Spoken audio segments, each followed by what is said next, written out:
POP संदर्भात महत्वाची कार्यमूर्ती गाळ्यांची बैठक होती। तुम्ही पर्यावरण मंत्री आहात, सर्व गणेश भक्तांचं भूमिका काय उत्तर द्या? सर्वप्रथम पीओपीचा आजही एक लक्षवेधी होती पण ती आली नाही, त्याचं उत्तर आम्ही वितरित केलेलं आहे। मी मंत्री झाल्यानंतर लगेच मला वाटतं त्या 15-20 दिवसातच पीओपीच्या संदर्भामध्ये एक विस्तृत बैठक सह्याद्री येथे घेतलेली होती। आता सुद्धा काही आमदारांच्या सन्माननीय मंत्री आदिती तटकरे यांच्या मागणीनुसार विधानभवनात देखील पीओपीच्या संदर्भात बैठक घेतलेली आहे। यामध्ये मुळामध्ये जे सेंट्रल पोल्युशन कंट्रोल बोर्ड आहे त्यांच्या मार्गदर्शक सूचनांप्रमाणे पीओपीच्या मूर्ती बनवण्याबद्दल त्यांच्या काही निकष आहेत, त्याच्याबद्दल काही त्यांचे निर्णय आहेत आणि त्याच्यामध्ये पीओपीच्या बद्दल बंदी आहे आणि त्यामध्ये नागपूर खंडपीठात देखील आणि मुंबईच्या हायकोर्टात देखील विषय झाला। सन्माननीय न्यायालयाने हा सोमोटो विषय घेतलेला आहे आणि याच्या मार्गदर्शक तत्वाप्रमाणेच कारवाई करावी असा आदेश दिलेला आहे आणि हे खातं म्हणून एक डिपार्टमेंट म्हणून कोर्टाच्या संदर्भातले आदेश आणि सेंट्रल पोल्युशन कंट्रोल बोर्डाचे आदेश हे आम्हाला बंधनकारक आहे। पण तरीही मी आत्ताच बैठक आदिती तटकरे आणि काही सन्माननीय सदस्यांना घेऊन केली होती। त्या बैठकीमध्ये काही लोकांनी असं सांगितलं की पीओपी हे कसं हानिकारक नाही आहे आणि मी त्यांना सांगितलं की त्याचे तांत्रिक पद्धतीने पुरावे आपण द्या। आम्ही सेंट्रल पोल्युशन कंट्रोल बोर्डाला या संदर्भामध्ये लिहून याच्याबद्दलची म्हणजे काय त्यांची स्पष्टता नक्कीच मागवू। जर असे काही पुरावे असतील तर मी वेलकम करेन। त्याचबरोबर सगळ्या ज्या मूर्ती असतात ज्या वेगवेगळ्या उत्सवांमध्ये आपण वापरतो, खास करून महाराष्ट्रात गणेश उत्सवामध्ये वापरतो, या मूर्तींचं जे विसर्जन आहे ते जर आर्टिफिशियल कुंड तयार करून त्याच्यामध्ये केलं तर ह्या पीओपीच्या मूर्त्यांचं नुकसान तसं होत नाही। पण जर आपण नॅचरल नदी, तलाव, सरोवरांमध्ये केलं, समुद्रामध्ये केलं तर याचं प्रदूषण होतं। या कारणाने या मूर्तीच्या संदर्भातला प्रश्न निर्माण झाला। पण या मूर्त्यांवर एक मोठा उद्योग, एक मोठा वर्ग, अगदी गरीब वर्ग जो कष्ट करतो, काम करतो महिने आणि या मूर्त्या उभारतो हा नक्की आहे।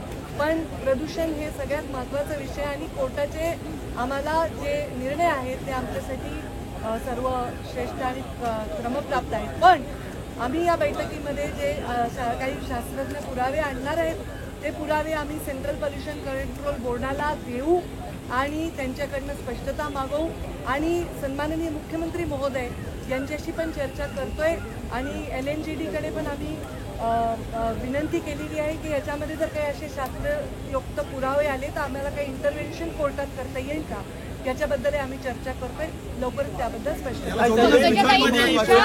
प्रश्न अत्यंत गंभीर बनलेला आहे, विशेष करून गणेश मूर्तीकारांचा प्रश्न गंभीर आहे। मागी गणेश उत्सव पार पडलेला आहे, अनेक गणेश मूर्तींचं विसर्जन झालेलं नाहीये मुंबईमध्ये आणि त्याचबरोबर आता भाद्रपदचा गणेश उत्सव आहे ना, त्यांची मूर्ती बनवण्याचं काम जे आहे तर मे महिन्यापासून सुरू होतं, त्यामुळे लवकरात लवकर निकाल जो आहे तर स्पष्टता ऍक्च्युअली निकाल लागलेला सन्माननीय कोर्टाने जो निकाल दिलेला आहे आणि CPCB बोर्डाने जे निर्णय दिलाय तो निकालच आहे आणि तो गृहीत धरून ती बंदी खूप आधीपासून आहे। फक्त आता याच्यामध्ये त्यांच्याकडे काही शास्त्रोक्त पुरावे असतील तर ते पुरावे सादर करून विसर्जनाबद्दलच्या काही गोष्टींचं प्लॅनिंग करून आम्ही याच्यामध्ये अत्यंत सकारात्मक भूमिका घेण्यासाठी उत्सुक आणि इच्छुक आहोत। मूर्तीकारांचं म्हणणं आहे की पीओपी पर्यावरण हानिकारक नाहीये, फक्त रंग आहेत ते कृत्रिम रंग ते हानिकारक ठरतात, त्यामुळे काहीतरी पर्याय त्याच्यामुळेच त्यांनी ते पर्याय मला आणून देण्याचं सांगितलेलं आहे। त्या स्वतः त्या मूर्तिकारांनी शास्त्रज्ञांनी ते सांगितलं असल्या कारणाने आम्ही त्यांची प्रतीक्षा करतोय, ते काय देतात त्याच्यावर आम्ही कोर्टामध्ये पुन्हा अप्रोच करणार आहात। आर्टिफिशियल तलाव ज्या प्रकारे तुम्ही सांगता की पीओपीच्या मूर्ती फक्त त्याच ठिकाणी विसर्जन करून हा एक पर्याय घेऊन कोर्टासमोर जाता येऊ शकतो किंवा केंद्रीय प्रदूषण नियंत्रण बोर्डासमोर जाता येईल? त्याच्याबद्दल जाता येईल पण मुळामध्ये त्याच्यामध्ये फार तांत्रिक विषय आहे। पहिले तर हे बनवण्यासाठीच त्यांचा कोर्टाचा निर्णय आहे, त्याच्यामुळेच आम्ही त्या लोकांची वाट पाहत आहोत। ते आम्हाला कागदपत्र देत आहेत आणि आम्ही CPCBला लिहून कोर्टामध्ये LNGD आणि मुख्यमंत्र्यांशी चर्चा करून योग्य तो निर्णय घेऊ। तो निर्णय झाल्याबरोबर मी इथेच पोडियमवर येऊन आपल्याला सांगेन। आदित्यजी ठाकरे यांनी माझी भेट घेतली, त्यांचं एक डेलिगेशन मला भेटलेलं आहे आणि त्यांची सुद्धा प्रदूषणाच्या संदर्भामध्ये काही विषय होते, त्या विषयांबद्दल मीटिंग लावण्याचं मी त्यांना आश्वस्त केलेलं आहे. पुण्याबद्दल काही विषय होते त्यांचे आणि काही मिनी महाबळेश्वर वगैरे त्याच्या पर्यावरणाबद्दल, त्याच्याबद्दल मी त्यांना मीटिंग लावण्याचं मंत्रालयीन दालनात सांगितलेलं आहे आणि पुण्यामध्ये मी स्वतः भेट देणार आहे त्यांनी केलेल्या विषयांवर. आता मूर्ती बनवता येणार नाही ना पीओपीची, गणेश भक्त आणि मूर्तिकारांना काय सांगा?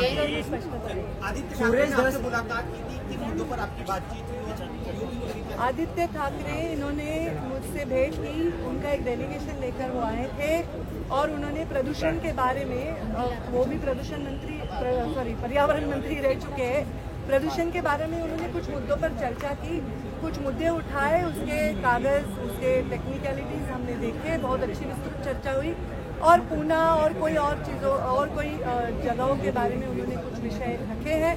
मैंने उनको मीटिंग मंत्रालयीन दालन में करने का शब्द दिया है. हम मिलेंगे, मंत्रालय दालन में टेक्निकल मीटिंग होगी और उसके बाद हम लोग पूना में भी मैं जाऊंगी, भेज दूंगी जो उनके विषय है उसके बारे में मैं खुद जाके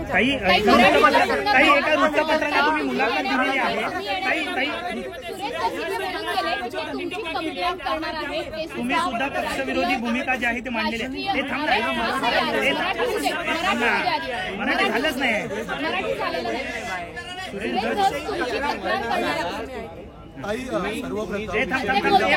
राष्ट्रीय नेते आहात पण ज्या माझी मागणी केलेली आहे की सुरेश धस माझ्या विरुद्ध. मी काल सकाळच्या वृत्तपत्रातील एका पत्रकारांनी माझा इंटरव्ह्यू घेतला. त्यांनी मला याबद्दल प्रश्न विचारले आणि मी त्यांना सांगितलं याच्यावर मी उत्तर देणार नाही, कारण प्रश्नच मान्य नसल्यामुळे उत्तर द्यायचा संबंधच येत नाही. त्यामुळे त्यांनी जे माझं नाव घेऊन चर्चा करतायत त्याच्याबद्दल माझ्या पक्षातील श्रेष्ठींशी, म्हणजे सन्माननीय मुख्यमंत्री, सन्माननीय प्रदेशाध्यक्ष बावनकुळेजी आणि आमच्या संघटनातला जे श्रेष्ठी आहेत त्यांच्याशी मी चर्चा केलेली आहे. ज्या विषयामध्ये कुठलाही संबंध नसताना माझ्या नावाचा उल्लेख करणं किंवा कुठल्याही टिप्पणी करणं वैयक्तिक पद्धतीने हे त्यांनी करणं अपेक्षित नाही आणि त्यांनी ते करू नये. पक्षाच्या भूमिकांना ठेच पोचू नये म्हणून मी गेले 4-5 महिने नागपूर अधिवेशनापासून ते आतापर्यंत गप्प बसले. पण मी आता पक्षश्रेष्ठींना विनंती केली आहे की त्यांना समज द्यावी. असंच मी त्या पत्रकारांनाही बोलले. त्यांनी अशी हेडिंग दिली की पक्षश्रेष्ठी समज द्यावी. मी असं नाही म्हणले, मी म्हणले पक्षश्रेष्ठींना मी विनंती केली आहे की समज द्यावी. परंतु त्यांनी असं म्हटलं की पक्षविरोधी भूमिका जी आहे ते तुम्ही पक्षविरोधी सुद्धा भूमिका घेतलेली आहे. जी निवडणूक झाली विधानसभेची त्यामध्ये तुम्ही सुद्धा पक्षविरोधी भूमिका घेतलेली आहे. तुम्ही बीडमध्ये असं म्हटलं जातं की एकच उमेदवार भाजपचा आहे, त्यांना कुठेतरी त्यांचा तुम्ही प्रचार नाही केला. मी प्रचार केलाय की नाही तुम्ही रेकॉर्डवर जाऊन पहा. आणि या राज्यामध्ये अनेक लोक जे भारतीय जनता पार्टीशी निगडीत होते ते अपक्ष उभे राहिलेले आहेत. अनेक लोक दुसऱ्या पक्षाचे अपक्ष उभे राहिलेले आहेत. डायसवर जाऊन प्रचार करून मतदानाची मी विनंती केलेली आहे. त्यामुळे ह्याचं उत्तर मला द्यायचं नाही, कारण आरोपच चुकीचा आहे. जर प्रचार करताना हा आरोप करायचा होता जाहीर सभेमध्ये, त्यांनी प्रचार करताना तर माझ्याशिवाय कुठल्या नेत्याचं नाव देखील घेतलं नाही या राज्यात. आणि त्यामुळे निवडणूक निकाल लागल्या त्यांनी हा आरोप करणं हे पूर्णतः निवडून आलाय जो व्यक्ती 75,000 मतांनी निवडून आलाय त्याचं मी काम नाही केलं तर ते शक्य होईल का, हे थोडी आपण आत्मपरीक्षण करा. उलट मला लोकसभेला जेवढी लीड मागच्या वेळी होती त्याच्यापेक्षा अर्ध्यापेक्षाही ती कमी झालेली आहे. मग त्यांनी माझं काम केलं नाही असं तर मी कधी जाहीर वाच्यता केली नाही. अनेक लोकांनी माझं काम केलं नाही पण त्या परिस्थितीला अडचणीला मी बागे टाकलं आणि पक्षाच्या कामाला लागले. त्यांनी अशा भूमिका जाहीर मांडणं हे आमच्या पक्षाच्या श्रेष्ठींना मान्य होणार नाही, पक्षाच्या शिस्तीला मान्य होणार नाही. त्यांनी निवडून आलेल्या त्याच गुलालात माझ्याविषयी बोलले. पण आज आमचा निकाल कधी लागलाय? ऑक्टोबरमध्ये. कधी लागला? 23 नोव्हेंबर पासून आज 12 मार्च पर्यंत मी या विषयावर कधीही भाष्य करायचं टाळलं, कारण माझ्या पक्षाला त्याच्यामुळे पीडा होते. तो वाद पक्षाचा समोर येऊ नये म्हणून. आणि पक्षश्रेष्ठींना मी विनंती केलेली आहे की त्यांनी समज द्यावी, हे खरं आहे. आणि या विषय माझ्यापुरता इतकाच आहे.